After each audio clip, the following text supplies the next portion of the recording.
Welcome back to the aerial coverage of the midterm elections. We still don't have any numbers quite yet, but let's tell you about some Senate races that we are watching closely. The first one is the Pennsylvania Senate race between Mehmet Oz, Republican, and John Fetterman, Democrat. Mehmet Oz, or Dr. Oz, as we kind of know him, he rose to fame when Oprah introduced him on her talk show. However, she just recently went public endorsing John Fetterman.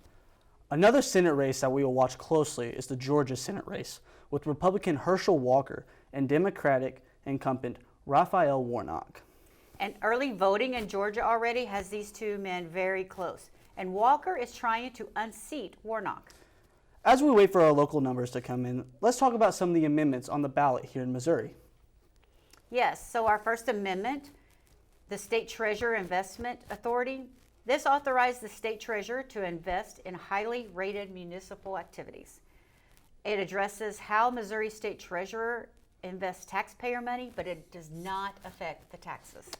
This would also allow the state legislature to pass laws allowing the treasurer to invest in reasonable and prudent financial instruments and securities.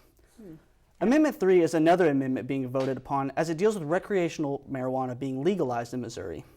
The 6% tax will bring in more money each year to fund veterans' health care, drug treatment, and the severely underfunded public defender system.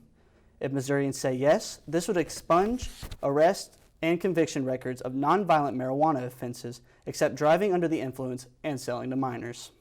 This also lets adults possess up to 3 ounces of usable marijuana and expands patient access from 4 to 6 ounces. Marijuana cards will now last up to 3 years, however, is still illegal to drive high. We also have the Amendment 4, which has to do with the budget and police. This allows legislators to require the city to increase funding for a police force.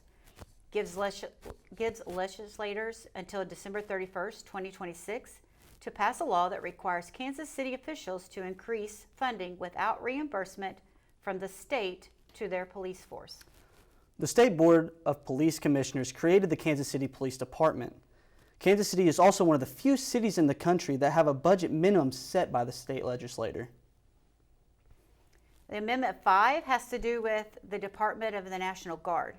Now, this gives the National Guard its own department in the state government, and it does not fall under the umbrella of the Missouri Department of Public Safety, which it currently stands.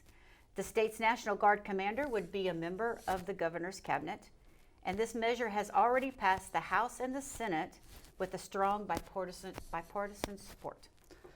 These amendments being voted upon certainly have an effect on Missourians, so be sure to continue checking in for updates on our website, www.southeastarrow.com/midterm elections 2022, or tune into our hourly updates on Facebook and Instagram at the Southeast Arrow.